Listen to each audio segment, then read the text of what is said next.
And now, the Lowe Post. Welcome to the Lowe Post podcast, because a Woj Lowe Post crossover was just not enough to encapsulate the seismic events, no pun intended, or maybe just kind of intended, of last night / this morning. And we were in Kawhi Watch Day 6. My family had abandoned me to go visit other family. My beard was growing. The refrigerator was starting to empty of food. I was eating raisins out of a bag that was my daughter's bag of raisins. She was not there, so she did not know that Daddy was stealing her raisins. I was running out of coffee. It was beginning to get desperate on day 6 of Kawhi Watch. And then, boom, the NBA explodes as only the NBA can. And Kawhi Leonard now plays for the Clippers. Paul George now plays for the Clippers. The Oklahoma City Thunder are now drafting on behalf of 3 different NBA franchises, essentially the Miami Heat, the Los Angeles Clippers, and themselves. Russell Westbrook seems likely to be the next person on the trade block, and if and when that ever happens, everyone from the 30 for 30 Oklahoma City Thunder team, the 30 for 30 that must happen now someday, will be gone. And the Lakers didn't get Kawhi Leonard. The Raptors lost Kawhi Leonard. I don't even know what other implications we should be talking about, but to help me suss out all of it, one of my favorite podcast guests, one of the people's favorite podcast guests from 538, Chris Herring, who wrote a column about this. It's not even a trade. It's just an event, an eruption early in the morning to help us sort it out. Chris, how are you? Did you get any sleep? What's happening? I'm okay now. I feel like I've been missing texts from you over the course of the day to record this because I've been trying to catch up on sleep since last night. But I'm good. And yeah, same thing you said, just trying to write about this kind of in the middle of the night while also saying to yourself, like, did that just really happen? And, it was weird. My editors, thank goodness, they stepped in and kind of changed the wording in my story, which I don't think was insensitive. It was just probably excitement, where I'm like comparing the earthquakes to like the seismic activity that we saw in the NBA last night in my lead, and they're like, we're not using that. But yeah, I still kind of in shock over the idea that deal went down, and the idea that it was all kind of in conjunction with Kawhi approaching Paul George in the first place. Just so stealth the way he went about doing this, and I think you kind of have to look at them as the favorites, or if not, at worst, maybe the team with the second best odds to get there. Yeah, what's your, just start anywhere you want. What's your biggest takeaway from everything that happened last night? Whether it's what the Thunder got, what the Clippers gave up, what happened to the Raptors, like what strikes you as the most interesting, noteworthy thing that you're going to take from this series of transactions? I think really for me, it's just how many franchises it changed kind of all at one time. I mean, so it goes without saying that the Raptors, and we knew this all along, if Kawhi was going to leave, that the Raptors were going to not be a championship contender anymore. And so that was obvious. But, and we could have obviously said whichever team he went to that he would have really changed the fortunes there. And so for the Clippers, that's not surprising. But kind of the collateral damage it has to other teams, and maybe it's not damage, it depends on how you're looking at this and what time frame you're looking at. But the Thunder, a team that nobody has talked about, and I read your column from this morning as well, the idea that the Thunder were so quiet this whole offseason, not in a position to really do all that much, honestly. And all of a sudden, I tweeted something to the effect of which fan base kind of woke up most confused or, kind of just with their jaw dropped the most. And I think you could probably make an argument that it's Oklahoma City because of the fact that, you just locked in Paul George last summer in a deal that a lot of people looked at and were like kind of confused by, like why he would sign that deal, the idea that he would want to stay in Oklahoma as opposed to going back home to California. And now all of a sudden he's gone at a time where, I think a lot of people would have argued that he kind of surpassed Russ as the best player on that team, regardless of who was the face of the organization, that, he was clearly more consistent when he was healthy, a better player on both sides of the ball. And now he's not there. And what does that mean for Russ? And so obviously that being a huge part of this, but also the Lakers, a team that I think easily would have been the favorites if you manage to get Kawhi, even with minimum guys kind of filling out the rest of that roster, betting favorites at least, and now not getting him, and the fact that they kind of held up so much of what they were doing in free agency to try to get Kawhi, and now all of a sudden have, another team in the same arena that might be better than them, despite the fact that they just went out and got Anthony Davis in a trade. So that, to me, just kind of the fact that 4 different teams just kind of saw their fortunes change that much, all in the span of, I said in 2 Woj tweets that we saw that much change. It's just kind of incredible to me, and how quickly it came together and how little of it was out there. There wasn't anything about this possibility being out there. I just assumed that the Clippers would get maybe Kawhi, and that the idea of them getting Harkless even was predicated on the idea that they weren't going to have a second star, and all of a sudden they have 2 of them, and it's a pretty amazing thing to watch come together. Yeah, I truthfully did not know where Kawhi was going. I didn't try to pretend that I did know. I also made, these are really tense moments for organizations, and I just made a decision. There's going to be a lot of people pestering all the front office people on these teams for details and what's the latest. I'm just going to sit back. I'm not going to bother them. But the one thing I will say is the Clippers were totally underground. I heard nothing from the Clippers. I couldn't get anything from the Clippers, and I just kept thinking to myself, boy, I have a good relationship with these guys. Something's up. And it's not just that they might be out or something. It just felt like my spidey senses went off. Like something's up. So I never ruled out the Clippers. I never publicly ruled out the Clippers because I couldn't get my arms around Kawhi going to the Lakers, and B, just my spidey senses were going off about the Clippers. So why don't we start there? How good do you think the Clippers are? I mean, I like them.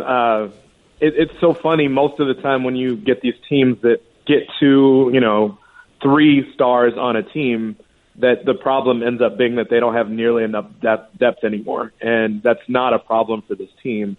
And, and you've written about this plenty too. It's weird in the sense that they've almost got more depth and, like more star power in some ways off their bench than they do in their starting 5. Lou and Trez, baby. Lou Williams stays winning at life. Just winning, winning every day. Their game-ending lineups are going to be something, especially in close games. I mean, you're going to be able to put Kawhi and Paul George out there, obviously, but you have Trez, you've got Lou Williams. If you want to put Beverly out there, the wing capability defensively, you have Harkless too. I mean, it's just going to be a fun team to watch. You've still got Shamet being able to shoot the ball. I just asked Neil Payne, my coworker over at 538, I said, have you looked into this enough to be able to spit out kind of like a win projection total? And, I'm expecting, I basically asked them, are they easily breaking the 60 win barrier in our win projections over at 538? And he sends it back to me, and not only do they not, but it has them at like 50 wins. And I'm like, wait, what? That doesn't make a lot of sense to me. They're I think 6th in our projection, slightly behind the Lakers, but the Sixers, the Rockets, the Warriors, the Bucks in front of them. And I don't quite understand how the Warriors are that far up in front of them either. But I don't know. And I've kind of gone against the grain from our system. Our projection model had the Raptors winning the title, head to head, even when Durant wasn't all the way out of the series and Klay wasn't out of the series. Going into the finals, I had them winning it. So I've kind of, side-eyed our system before and been wrong about doing that. But I can't imagine, unless one of the 2 stars gets hurt, that the Clippers don't win 50 games. I mean, they were solid last year. They were solid with the team last year without that sort of wattage and star power. I think our model has them not being as great on defense. I think similar to like Klay and the advanced metrics, not necessarily picking up how good Klay is and the things that he does because he's such a different player. I think that kind of happens with Kawhi's defense too, where sometimes analytically it doesn't really show up in the numbers how good he can be or how much he forces his team to do differently than what they normally would do. So I think that they'll win at least 55 games. I think they could easily win 60, depending on how they manage his health and sitting him out and stuff like that. But like I said, I think they have to be the favorites right now just because I like the depth around that team.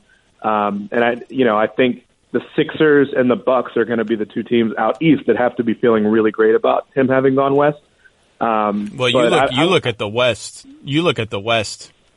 I mean, Utah's a lock, Denver's a lock, Clippers, Lakers, Blazers. Don't sleep on the Spurs, Rockets, Warriors. That's already 8.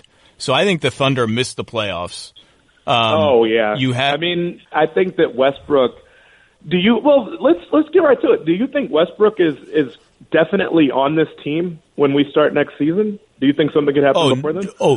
No. I do not think he's definitely on the team. Now, I don't know what timing I would bet on happening, but I definitely is not a word I would use. Now, finding a reasonable trade for him is going to be very, very difficult. And I went through this a little bit with Woj. I just don't think people realize it might be the second worst contract in the whole league behind John Wall's.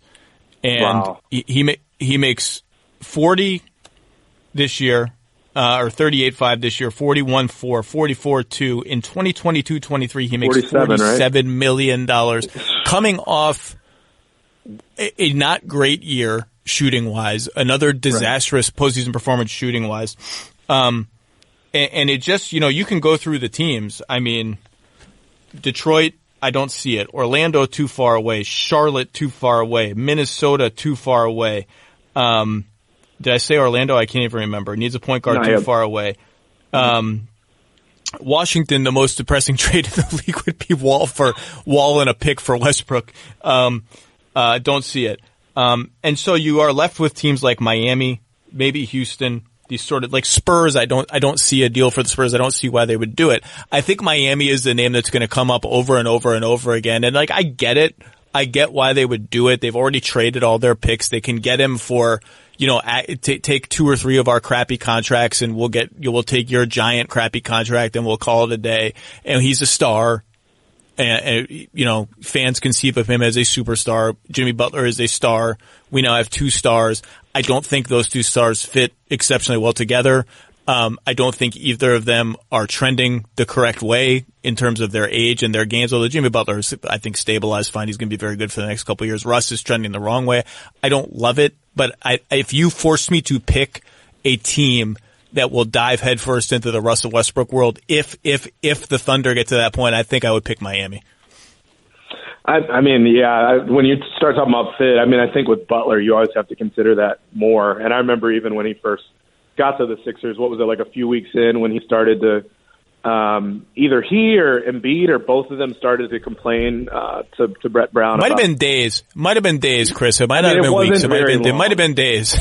It wasn't very long. And I think you always worry more about it when it's guys. Like the one thing you wouldn't worry about with Butler in a situation like that is that he really gets on guys that he doesn't see with the work ethic that he has.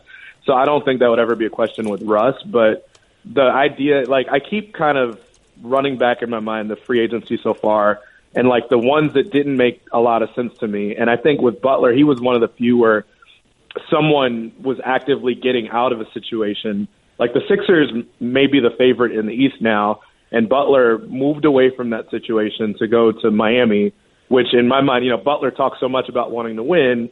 And, free agency is you're free to do what you want to do. But to me, I looked at it and I was like, if you want to win, why wouldn't you stay where you were? And it's very clear he's always kind of wanted to be an alpha dog. You remember when, even when the trade request for him came out last year, when he was still in Minnesota, it was like the Nets, the Clippers, I think the Knicks were on the list, and I think maybe Miami was. And I think when you think of teams like that, it kind of signaled right away that Butler wants his own situation. He wants to be his own guy. He wants to be a lead guy.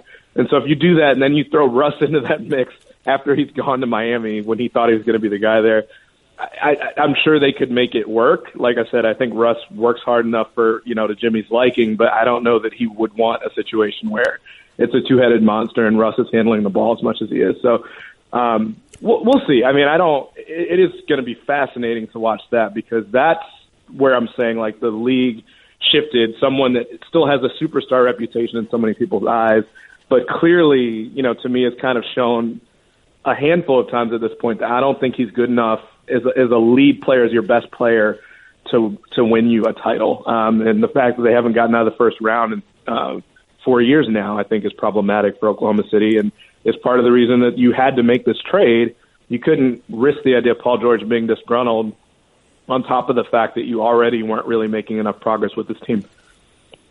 Well, they got a ton for him, and there's a chance that in 5 or 6 years they come out the big winner of this trade. Because to get all the draft picks and all the pick swaps, and there are so many picks that you forget they got Shai Gilgeous-Alexander, who was on my first team All-Rookie, I think. If not, he was the first guy on second team All-Rookie, but I'm pretty sure I put him on first team All-Rookie. And if you told me he was a 3 or 4 time All-Star at some point in his career and a really good two-way player, I wouldn't be surprised by that. Like, I know the Clippers weren't psyched about giving him up, even to get Paul George and Kawhi Leonard together, because he's going to be a hell of a player, and to get him as your heir apparent to Westbrook, if that's what it ends up being, or someone that can grow alongside Westbrook, it's a home run trade for them, considering the circumstances, considering that they were roped into this at the last minute, and the leverage that they were able to get via the Lakers and whatever else conspired to get Sam Presti into a position of strength. I mean, you just can't do any better than they did in the circumstance. I just wanted to pause real quickly to tell Lowe Post listeners about something really exciting that's going on here at ESPN. If you think you're the ultimate NBA fan, then let me tell you about the all-new NBA experience at Disney Springs. Inside an impressive recreation of a modern-day basketball arena. That's pretty cool. You can enjoy 13 unique experiences that merge the magic of Disney with the thrills of the NBA, bringing every angle of the player experience to life. This experience gives you one vacation package for you and 3 guests for 4 nights and 5 days at the Walt Disney World Resort, including 4 round-trip coach airfares, 4 round-trip ground transfers between the Orlando International Airport and the Walt Disney World Resort via Disney's Magical Express service. That sounds interesting. Room accommodations consisting of 1 standard room with a maximum of 4 persons per room for 4 nights at a hotel at the Walt Disney World Resort, selected by Disney in its sole discretion based on availability. 4 5-day theme park tickets with Park Hopper Plus option. 1 Disney gift card with the value of $2,000 subject to restrictions. 1 Disney VIP tour guide for 8 hours on 1 day. 4 tickets to the NBA experience at Disney Springs. All you have to do is visit ebay.com/ESPN to see a long list of amazing, one-of-a-kind experiences like this one, the NBA experience at Disney Springs, a dream come true for any NBA fan anywhere, and especially for our Low Post listeners. 100% of the proceeds will benefit the V Foundation for Cancer Research, and like Jimmy V once said, we'll never give up in the fight against cancer. The reason that waking up to this news in Oklahoma City would have been so confusing is just kind of like, how did this happen and why did it happen? And without that context, that Paul George basically said, I really want to go to L.A., and that would make me happiest. I don't necessarily, who knows? Maybe there will be more to come out about the relationship between Russ and PG, who seem like they like each other. Even if you like someone, it doesn't mean that you feel like you're going to win a title with them. We saw that push and pull of the idea of the playoffs. And, Russ, even if he's shooting poorly, which a lot of times he is, especially if he's not going to the basket aggressively, Paul George, I could see where that would be frustrating. And the idea that maybe 2 years was kind of enough to see the writing on the wall, which again makes it so interesting that Paul George decided to sign a long contract to stay there. But anyway, I mean, in light of all that, it's weird. You had your back against the wall. You had to make this deal of your Presti for the most part to make sure that Paul George doesn't go into next season unhappy, that stuff doesn't start leaking. An organization that's kind of prided itself on family and togetherness and closeness and all that. But like you said, and that is the weird part of this, is that it probably stings a lot if you're a big Thunder fan. But yeah, trades like this where, first of all, I looked at Woj's tweet and thought that there was a typo somewhere because of how many picks were involved. I didn't even know that you could involve that many picks in a trade. But when you're talking about that far out, I mean, so much stuff can change. You tend to feel like this will be fine for the Clippers because Kawhi and Paul George are still young enough.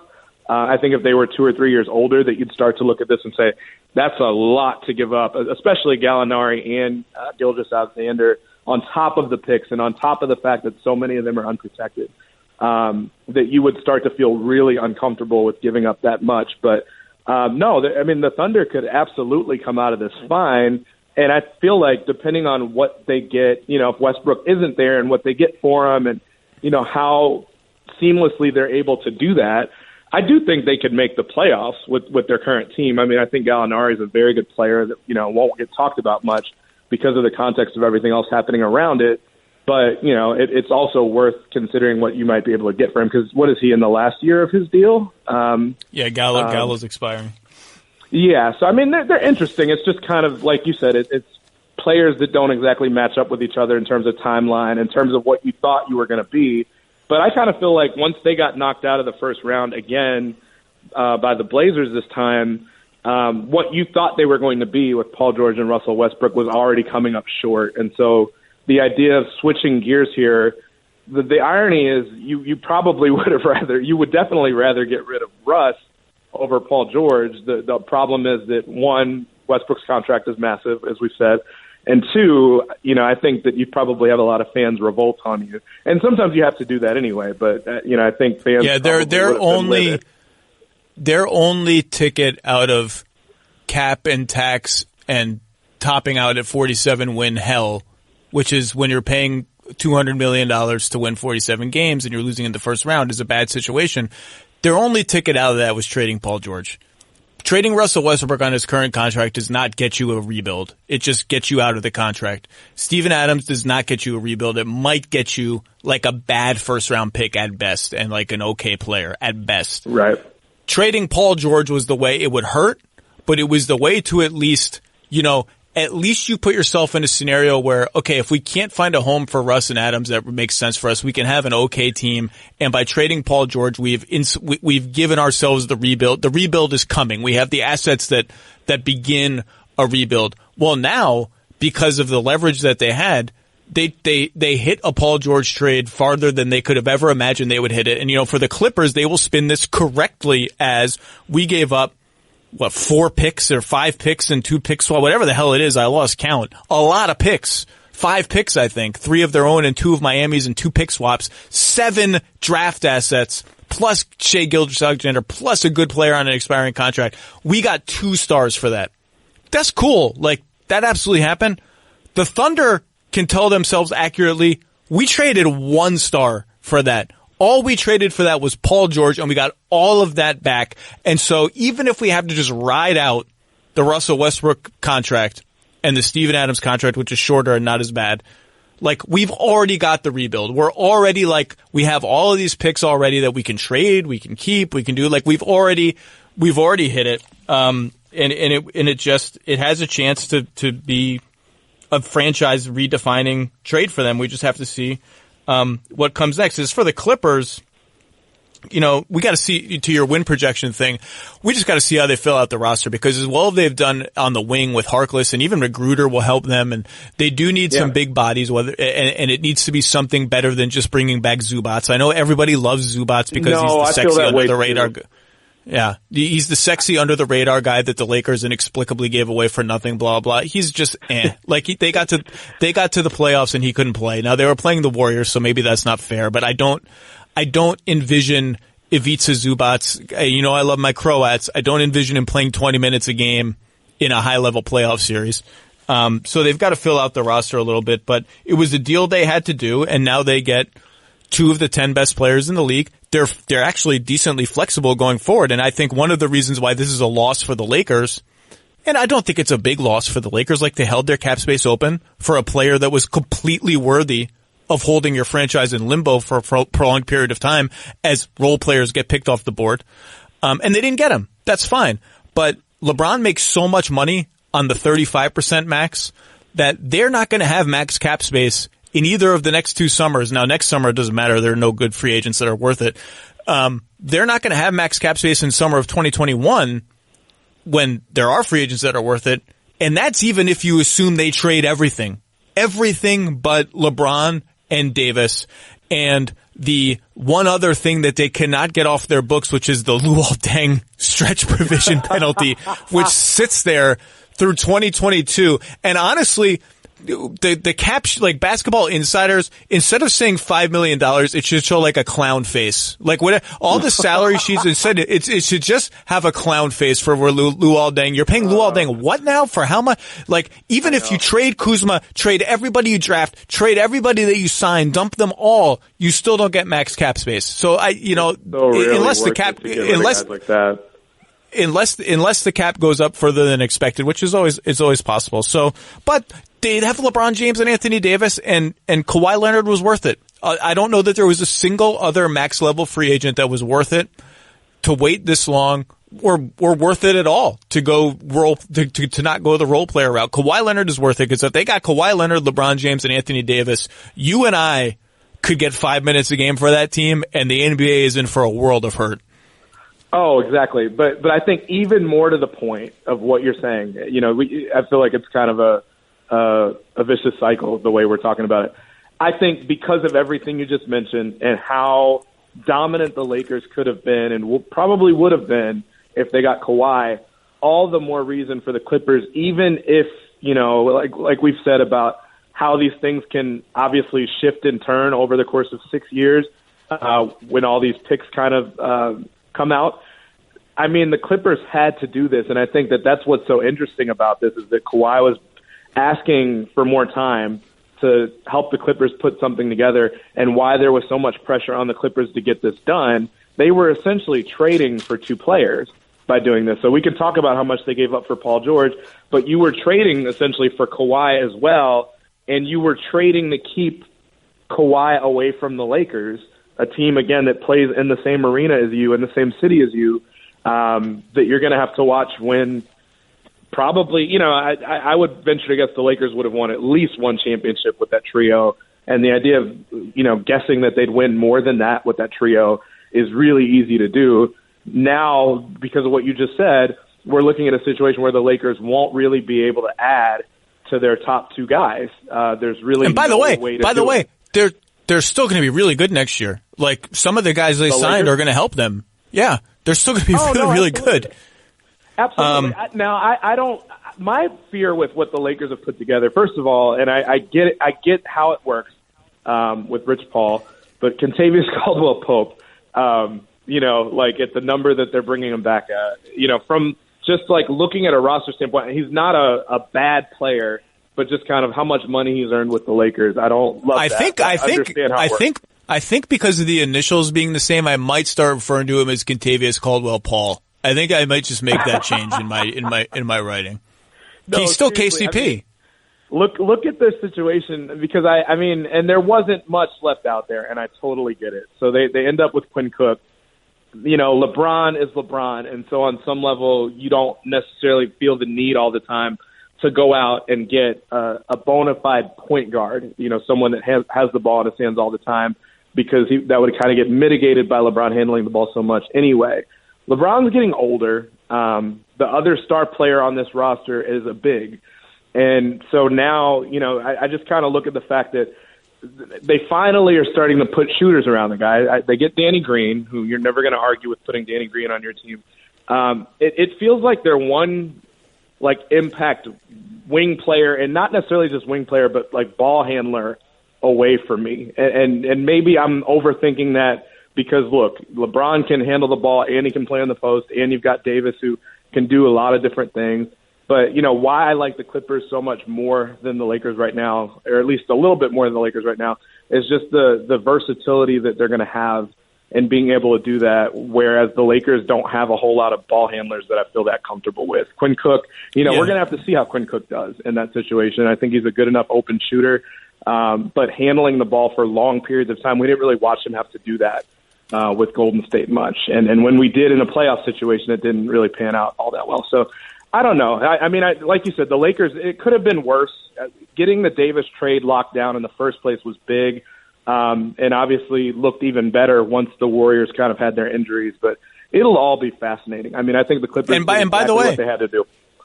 By the way, a lot of downside in that Anthony Davis trade, which was accurately pointed out. The Lakers have a lot of downside, and without a third. Now, the downside is a sunk cost, so I don't think you can build your team out of fear that downside hits, right? Like the third star would have insulated them from LeBron gets injured, AD gets injured, they get injured at the same time. You have a third star, you sort of keep your floor going. You keep your floor at a certain level where you're not going to be the Brooklyn Nets. The thing with those kind of Nets trades, like those picks are gone. It doesn't, you can't, it's just optics at that point. If you end up coughing up the third pick or the first pick or the fifth pick, it looks bad, but there's nothing, you can't build your team with the goal of that not happening because it's already happened. You've already traded the picks. But there is real downside and the Pelicans were smart to, extend those obligations as far out as possible so that LeBron is old and or retired when some of those picks come due. And so we accurately pointed that out about the Lakers.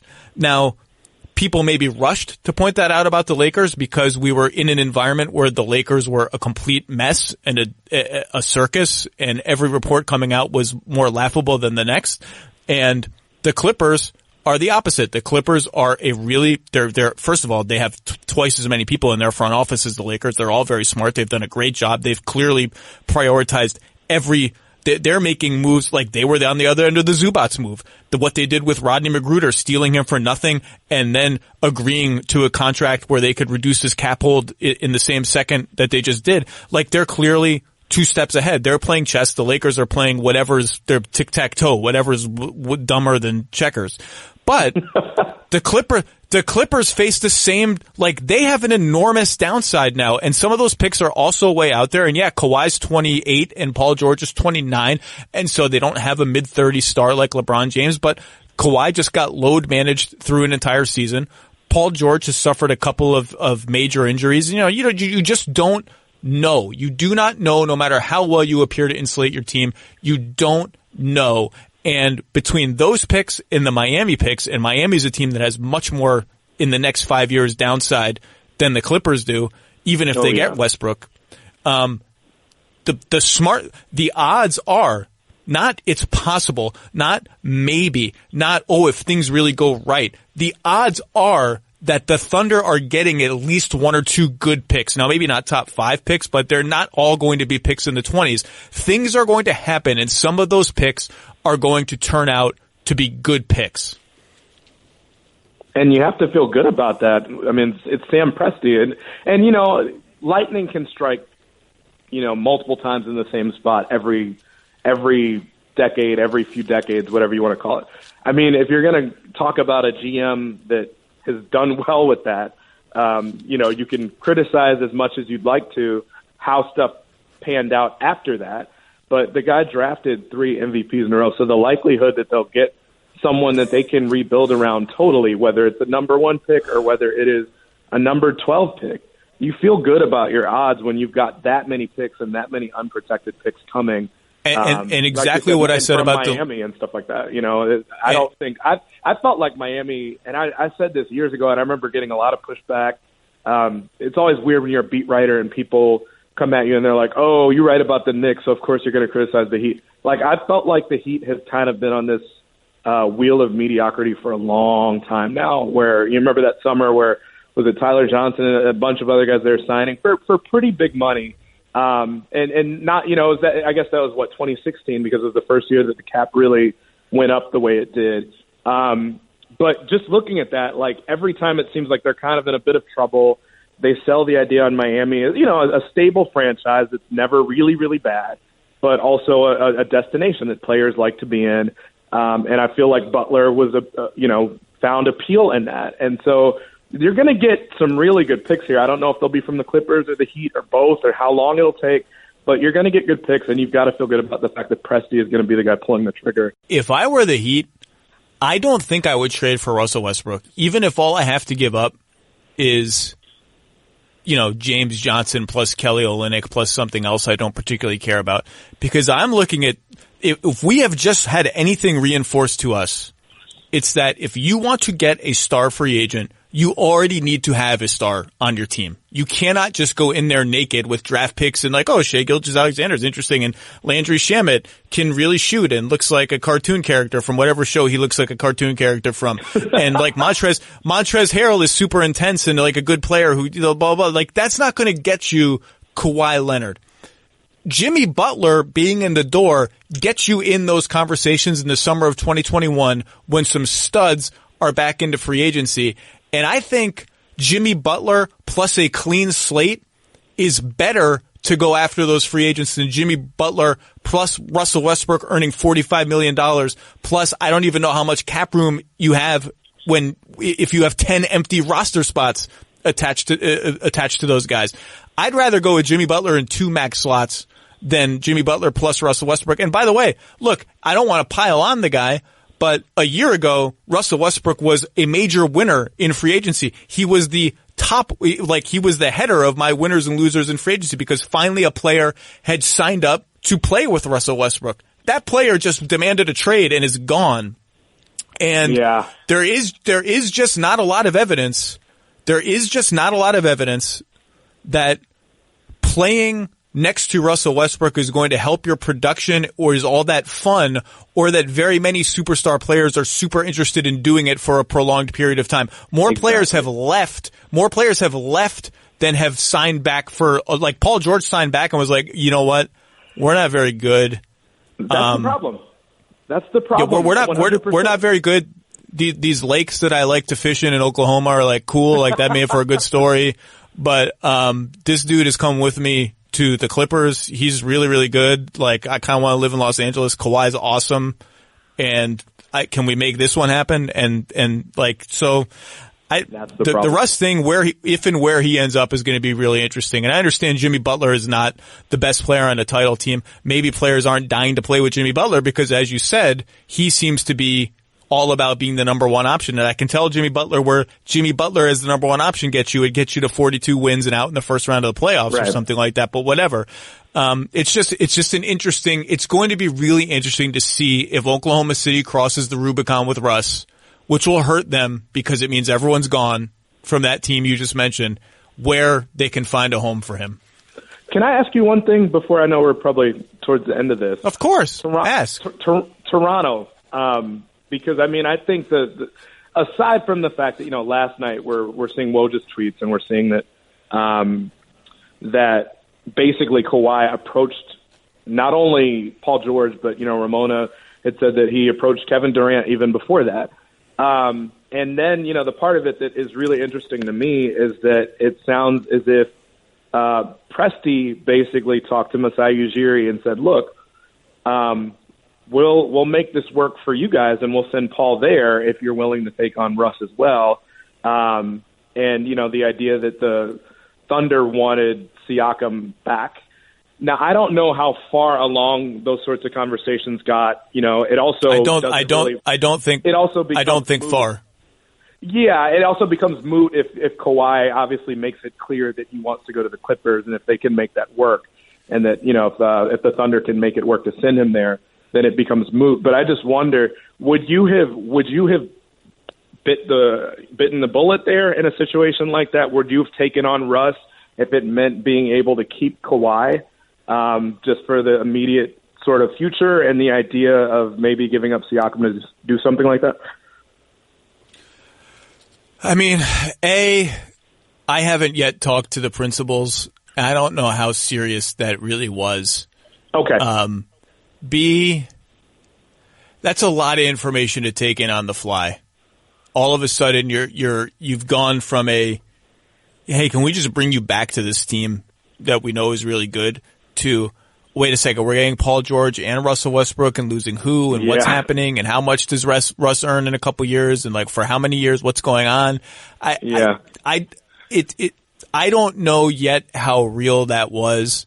And then you're talking about a team that, if you have Lowry and Gasol on a $25 million player option and Ibaka on 20, I think, or 22, plus all the salaries we just mentioned, I mean, you're talking about the kind of luxury tax bill that almost no team has ever paid ever. Yeah, that's like Warriors level at that point. And so, I don't know how real that was. The bottom line with the Raptors is they knew exactly what they were getting into. Sure. They risked almost nothing to get Kawhi Leonard on their team. I mean, what is DeMar DeRozan's trade value now if San Antonio started canvassing the league? What are they getting for DeMar DeRozan?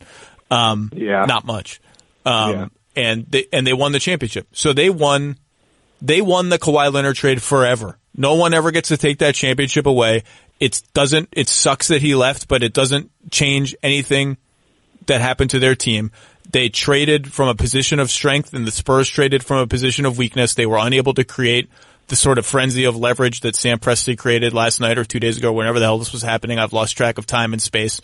And the Raptors won the championship. They win forever. Kawhi's a legend there forever, and Masai Ujiri struck one of the greatest trades of all time, even if Kawhi left. Now, had he stayed, then you're talking about a trade that goes on the level of Robert Parrish and Kevin McHale for Joe Barry Carroll and everything else. No, you're absolutely right. I mean, that's the thing, and I think it's so interesting. People talk about the idea of moving free agency up to right after the finals, or making it before the draft. And I feel like even a few weeks removed from the finals, how easy it would be. I don't think you and I are necessarily emotional about it the way a lot of fans are, but the idea, this guy did, obviously was the most integral part of winning you a title. Who knows if you even make it out of the first or second round without Kawhi and his contributions. And I mean, that now we'll get a chance to see that without him there.